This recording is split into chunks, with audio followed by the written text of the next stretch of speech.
वगैरे घासून झालं, किचन मी स्वच्छ केलेली आहे आणि अगोदर इकडे मी चहा बनवत ठेवत आहे. म्हणजे आजचा वार आहे गुरुवार, उपवासाचा दिवस. तर म्हणलं चहा बनवूया. म्हणजे गुरुवारी ना दिवसातनं 2-3 वेळा तरी चहा बनतो. म्हणजे अगोदर खूप जास्त बनायचा, कारण मी अगोदर दुधाचा चहा घ्यायचे. पण आता डिकाशन चहा बनतो तितका म्हणजे प्यावंसं वाटत नाही, म्हणून फक्त 1-2 वेळा मी चहा पित असते, थोडंसं आळस कमी करण्यासाठी. आणि इकडे मनुके पण काढून ठेवायचे होते मला. सकाळीच दिनेशने हे फोडलेलं होतं, म्हणजे पॉकेट खोलून ठेवलेलं होतं. आणि मुंग्या खूप लवकर येतात आणि या भरणीमध्ये मला भरायचं होतं, पण लोणच्याचा वास खूप येत होता, म्हणजे लोणच्याची भरणी आहे ते. म्हणून मी सकाळपासून हे असंच टोपण काढून ठेवलेलं होतं, सगळा वास निघून गेलेला आहे. तर आता मनुके भरून ठेवलेले आहेत. आता थोडीफार बाहेरची कामं आवरून घेते आणि चहाही बनलेलाच आहे. आता आलेले मी इकडच्या रूममध्ये, म्हणजे हे जे कचरा वचरा दिवसभराचा जमा असतो ना, ते पण मला टाकून द्यायचं आहे. आणि काही पेपर, म्हणजे जे हे बेकार असतात ना, सगळं मी कार्टून भरून ठेवलेलं आहे, सगळं मला पेटून द्यायचं आहे बाहेर.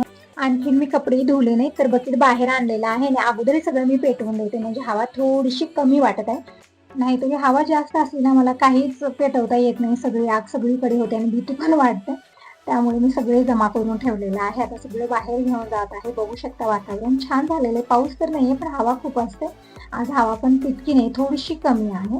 तर बाहेरचं गेट काढलेलं आहे आणि सगळं बाहेर घेऊन जाते. जी खरकट वगैरे आहे, म्हणजे कचरा वगैरे, ते पण टाकायचं आहे मला. तर सगळं बाहेर घेऊन जाते.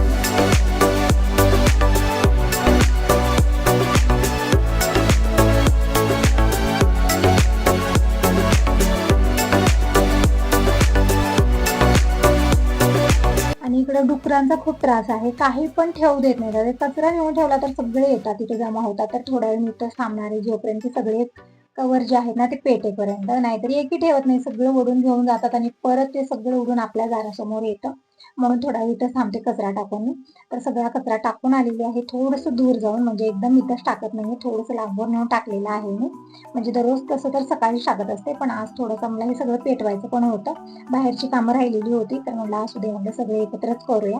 म्हणून अगोदर मी किचनची कामं आवरली सगळं, म्हणजे स्वयंपाक झालं, भांडे वगैरे सगळे क्लीन झाले, किचन स्वच्छ झाले, एक वेळा चहा पण घेतला आणि मग ही सगळी कामं करत आहे. आणि या ताईंना पण सगळं पेटवायचं होतं, म्हणजे मी पेटवलेलं बघितलं आणि त्यांनी पण सगळं घेऊन आले, कचरा वचरा जे जमा झालेला आहे. तर ते पण आता, म्हणजे थोड्या वेळ तेच इथं थांबते, तोपर्यंत मी कपडे धुते. म्हणजे आज लेट झालेलं आहे मला, म्हणजे 1 वाजलेले आहेत आता दुपारचे. तर अगोदर मी सगळे कपडे धुवून टाकते आणि त्यानंतर मला परत दुपारी भाजी पण करायची होती. तर मसुरीची भाजी मी बनवलेली आहे, तर बघू शकता सुकी भाजी बनवलेली आहे. म्हणजे दिनेश पुण्याहून आल्यापासून तिखट अजिबात खात नाहीये, तर त्याच्यासाठी थोडीशी सपक भाजी आणि चपाती मी बनवत आहे. कणिक मळून ठेवलेले आहे अगोदर, भाजी पण बनलेली आहे. आणि शेंगदाणे भाजत आहे, म्हणजे शेंगदाण्याचे लाडू मला बनवायचे. आज उपवास आहे ना, त्यामुळे शेंगदाण्याचे लाडू बनवत आहेत. इकडे शेंगदाणे भाजायला ठेवलेले आहेत मी आणि सगळे डबे व्यवस्थित लावून ठेवले, म्हणजे एक घेतला आणि दुसरं तसंच ठेवलं की मग दिवसभर तसंच पडून राहतं. तर संघ ठेवलेलं आहे. तिकडे बघू शकता शेंगदाणे छान खरपूस मी भाजून घेतलेले आहेत.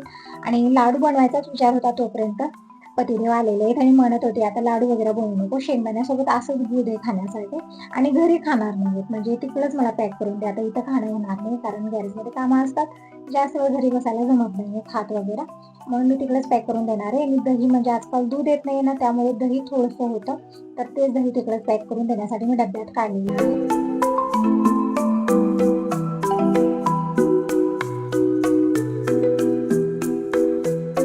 आणि आज खाण्यासाठी काय काय आणलेले आहेत, म्हणजे आंबे तरी आणलेले आहेत, त्याच्यासोबत खारीक, म्हणजे ओले खारीक आहेत. मी पहिल्यांदाच हे खाल्लेलं आहे, पण खाण्यासाठी खूपच छान लागत होते. अगोदर तर समजलंच नाही की मला हे काय आहे, म्हणजे म्हणत होते काय ओळख, म्हणजे बोरं आहेत का काय, म्हणजे शेंबडं म्हणून येतात, ते पण असेच असतात दिसण्यासाठी. मी म्हणलं ते मला अजिबात आवडत नाहीत, कारण मी अगोदर खूप खायचे लहानपणी, पण आता मला ते अजिबात आवडत नाहीयेत. तर म्हणत होते ओळख तूच खाऊन की काय आहे हे. तर हे खारीक होते, ओले खारीक. आणि दिनेश पण कॉलेजला गेलेला होता, आत्ता आलेला आहे. तेल संपलेलं होतं डब्यामधलं, तर तेल काढायला सांगितलेलं, कारण आता चपात्या बनवायच्या, तर लावण्यासाठी तेल नव्हतं. तर सगळंच काढून ठेवलं आणि इकडे आम्ही खायला पण घेतलेलं आहे. तर तुम्ही सगळेजण कसला वेट करता, या सगळेजण खारीक आणि आंबे खायला. आणि टिफिन पण आणलेले परत. तर हेच टिफिन स्वच्छ करून टिफिन भरून देते, जे गॅरेजमध्ये कामाला मुलगा आहे त्याच्यासाठी. आणि यांना दही तिकडेच पॅक करण्यासाठी तुम्ही डब्बा शोधत होते, जर म्हणत होते शोधाशोधी करू नको, मी इथंच ठेवून देतो.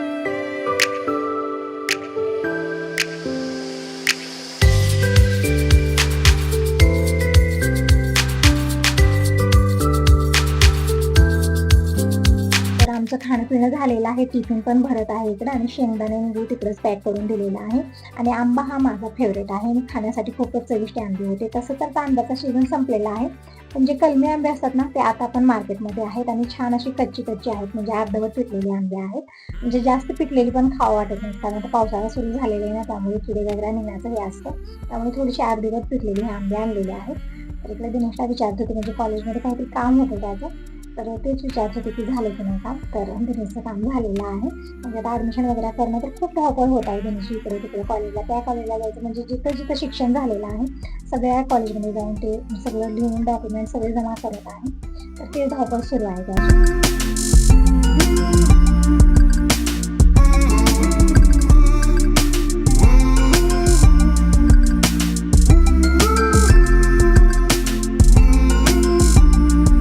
अगोदर यांना सगळं मी पॅक करून दिलेलं आहे, गुळ शेंगदाणे आणि कांदा पण दिलेला आहे तिकडंच खाण्यासाठी, आणि थोडीशी हे खारीक दिलेले आहेत, गूळ दिलेला आहे, म्हणजे गुळाचा डबा मी खाली ठेवलेला होता.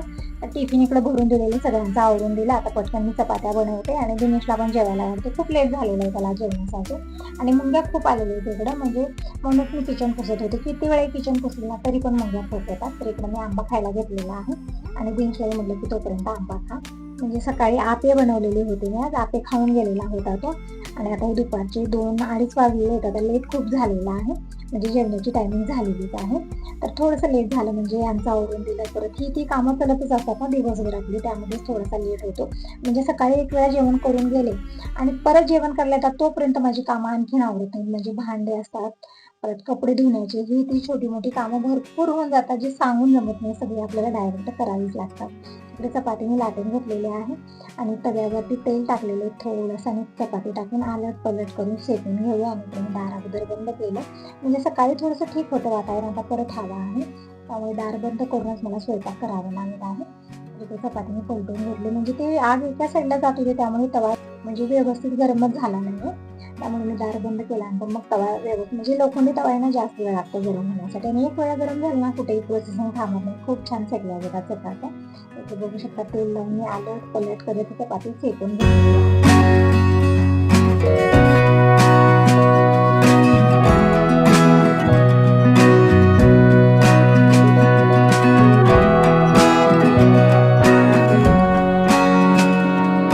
अगोदरच म्हणते, मम्मी तिखट तर नाही आहे ना, तिखट तर नाही आहे ना, तर अजिबात तिखट नाही, म्हणजे थोडीशी मिरची टाकून देत नाही म्हणत आहे, खूप तिखट लागते. म्हणजे पुण्याचं जेवण असलं कसलं आहे, म्हणजे एकदम सपक, की दिनेश आल्यापासून अजिबात तिखट खात नाही. ऊर जळतं, हे होतं मम्मी, ते होतं मम्मी सुरू आहे त्याचं, आणि पाणी पिऊन पिऊनच पोट भरतं, म्हणजे जेवणच व्यवस्थित करत नाही तो. त्यामुळे मी मिरची पावडर अजिबात घातलेली आहे भाजीला, एकदम फिकी बनवलेली आहे. आणि इकडे दिनेशला गरमागरम चपाती भाजी आणि थोडंसं तूप पण टाकलेलं आहे, म्हणजे थोडासा तिखटपणा मुरेल आणि चव पण लागेल म्हणून थोडंसं तूप टाकलेलं आहे. तसं तर दिनेशचं जेवण बिना तुपाचं होतच नाही. इकडं मी 2-3 चपात्या बनवलेल्या आहेत आणि बाकीची कणिक मी फ्रीजमध्ये ठेवली, म्हणजे संध्याकाळी गरम गरम चपाती बनवून देते. झालेलं आहे इकडं सगळं किचनचं आवरून, आणि आता येऊन निवांत मी टीव्ही बघत बसलेली आहे. आणि दिनेश पण बाहेरच आलेलं आहे, म्हणजे जोपर्यंत मी किचनमध्ये असते तोपर्यंत तो पण असतो. दीपक असो दिनेश असो, म्हणजे जिथं मी तिथं हे दोघं जण. मी हॉलमध्ये आले हॉलमध्ये येतात, किचनमध्ये गेले किचनमध्ये, असंच असतं यांचं घरी असल्यानंतर. आणि इकडे घराचं टाइम चेंज झालेलं होतं, तर दिनेश व्यवस्थित करत आहे. म्हणजे शेल हे संपले नाहीत, पण ते काटे एकमेकांना अडकत आहे, त्यामुळे टाइम म्हणजे तिथंच थांबतं ते. टाइम तरी थांबणार नाही ना, ते तर पुढे जाणार. पण मी जेव्हा टाइम बघते तेव्हा खूप कन्फ्युज होतं मला, की घड्याळामध्ये 4च वाजलेत, आणखीन तसं तर 6 वाजलेले असतात तिथं, असं होतं. त्यामुळे मला अगोदर ते काटे व्यवस्थित कर, म्हणजे एकमेकांना अडकू नये तसे. तर इकडे भाज्या पण आणलेल्या होत्या, तर टोमॅटो, शिमला मिरची सगळं मी फ्रीजमध्ये त्या बॉक्समध्ये काढून ठेवलेलं आहे. दोडक्याची आता भाजी बनणार आहे म्हणून ते काढून ठेवलेले आहेत बाहेर. आणि इकडं फ्रीज पण मला स्वच्छ करायचं होतं. वरच्यावर साफसफाई होते, पण मधून साफसफाई म्हणजे असं पाणी वगैरे थांबत आहे साईडला. दिनेश तेच म्हणत आहे, मग फ्रीज पूर्णपणे काढून ते व्यवस्थित करावं लागणार आहे, कारण मग त्याचं काय झालं काय नाही ते मला समजत नाही आहे. तर दिनेश तेच म्हणत आहे, आता ते फ्रीज समोर घेऊन सगळं करायचं आहे, तर मला आज नको, आणखीन कधीतरी काढूया, पण आज नको, कारण आज मला स्वयंपाक वगैरे किचनमध्ये भरपूर कामं होते, आणि ते फ्रीज काढणं खूप पसारा पण होणार होता, कारण फ्रीज समोर घेणं, त्यामधलं काय काय आहे सगळं बाहेर काढणं, आणि मग सगळं ते नीटनेटकं करणं, व्यवस्थित पुसणं आणि परत लावणं, तर आज नकोच म्हणून.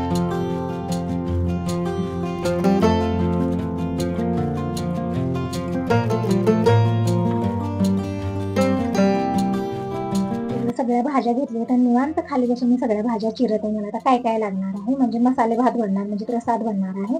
त्यासाठी शिमला मिरची, हिरवी मिरची, बटाटा, टोमॅटो, कोथिंबीर सगळं बारीक चिरून घेतलेलं आहे. आणि भाजीसाठी दोडक्याची भाजी बनणार आहे, तर दोडके पण मी काढून घेतले. पण आता टाइम झाल्यानंतर 6:30 वाजलेले आहेत आणि दिनेश पप्पा 7 वाजता घरातून निघतात. तर अगोदर मी इकडं भात बनत ठेवते आणि मग निवांत दोडके वगैरे चिरून भाजी बनवून घेते. इकडे सगळी तयारी झालेली आहे. तांदूळ पण फटकून घेतलेले आहेत, निवडून घेतलेले आहेत. 2 पाण्याने स्वच्छ धुवून घेऊया.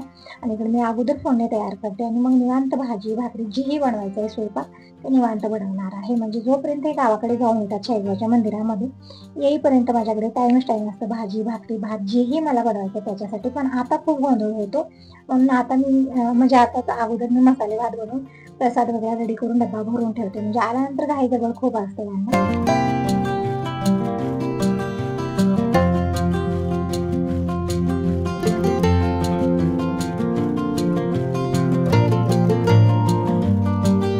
इकडे कुकर ठेवलेला आहे. कुकरमध्ये 2 ते 3 चमचे तेल घेतलेलं आहे. अर्धा चमचा मोहरी, अर्धा चमचा जिरे टाकला आणि 1 तेजपत्ता टाकला.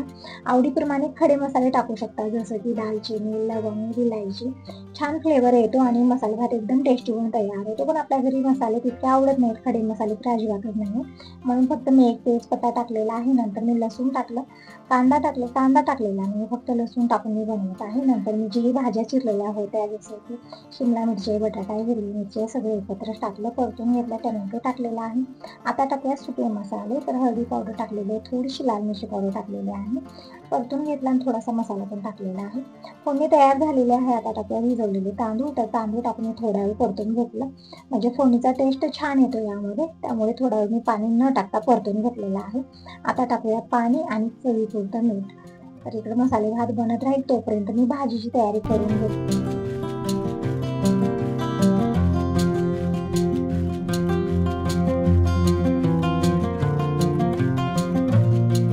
तोपर्यंत दिनेश पप्पा पण येतील, मग त्यांच्यासाठी पाणी वगैरे गरम करून ठेवलेले, आंघोळ करतील आणि सगळी पूजेची सामग्री इकडे मी आवरून ठेवत आहे. तर आरतीचं ताट तयार करत आहे. आरतीचं ताट मी दुपारीच क्लीन करून ठेवले, स्वच्छ करून ठेवलेलं आहे. भैया पावडर लावून, तुम्ही म्हणत होता काही देवाला भैया पावडर किंवा कुठलंही पावडर लावू नये, दही किंवा चिंच लावून तो देवांना स्नान घालायचा. मी अगोदर ते पण लावायची, पण देवांना खूपच असा वेगळा कलर येत आहे, एकदम काळपट. जेव्हा क्लीन केलं तेव्हा छान स्वच्छ दिसतात, पण नंतर खूपच असे पाण्याचे डाग, परत ते चिंच आपण दही घेतलेलं असतं ना, त्यामुळे त्याचे डाग पडत आहेत. म्हणून मी आजकाल भैया पावडर किंवा पितांबरीच घेत आहे. त्यांना देव स्वच्छ राहतात, म्हणजे 8 दिवस तरी यांची चमक बनून राहते, म्हणून मी पावडर लावत असते. तर इकडं आरतीचं ताट मी तयार केलेलं आहे, म्हणजे तेल वाती सगळं घातलेलं आहे. धूप काढून ठेवलेले आहे आणि मंदिरात देण्यासाठी त्या डब्यामध्ये छोट्या मी वाती, तेल, धूप सगळं काढून ठेवलेलं आहे. आणि इकडे मसाले भात पण बनत आहे, पण टोपण लावलेले नाही आहे. यावरती मी झाकणी ठेवून हे शिजवून घेतलेलं आहे अर्धवट. आणि आता शेवटला फक्त 1 शिटी द्यायची आहे. तर छान मी मिक्स केलं. म्हणजे टोपण लावल्यानंतर आपल्याला हे ऑप्शन भेटत नाही, त्यामध्ये आपल्याला चमचा वगैरे हे करता येतं, म्हणजे छान मिक्सच होत नाही, सगळे मसाले एका साईडला होतात, म्हणून मी इकडं टोपण लावलेलं नाही आज. तर व्यवस्थित हे मिक्स करून घेतलेले सगळे मसाले एकजीव झालेले आहेत. आता शेवटला टोपण लावून फक्त 1 शिटी द्यायची आहे. एकदम मस्त मसाले भात बनवून तयार होतो.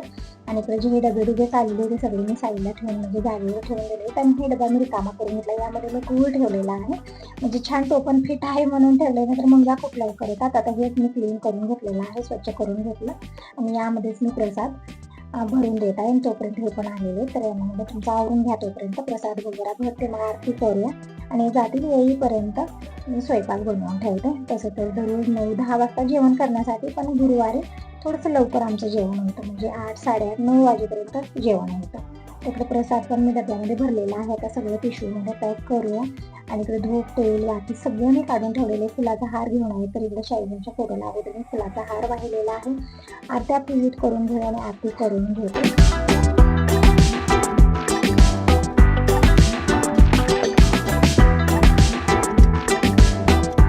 तर इथलं सगळं आवरलेलं आहे, आरती वगैरे झालेली आहे आणि आता हे जायला निघत आहेत. बघू शकता संध्याकाळचं वातावरण छान झालेलं आहे, म्हणजे पाऊस यासारखं वाटत आहे, पण पाऊस काही येत नाही आहे, कारण खूप दिवस झाले पावसाचे सगळेजण वेट करतात, पण पाऊस काय पडत नाही. फक्त हवा असते आणि पावसाचं वातावरण होतं, पण पाऊस पडत नाही. ते गेलेले आहेत. आता येईपर्यंत मी त्या दोडक्याची भाजी बनवली आणि पूर्ण स्वयंपाक झालेला आहे. आणि तोपर्यंत सगळेजण आलेले, तर सगळ्यांना इकडे जेवायला वाढलेलं आहे. तर हीच आहे आजची जेवण थाळी. या सगळेजण जेवण करायला. व्हिडिओ आवडला तर लाईक करा, सबस्क्राईब करा. बाय बाय सगळ्यांना. Good night. श्री स्वामी समर्थ.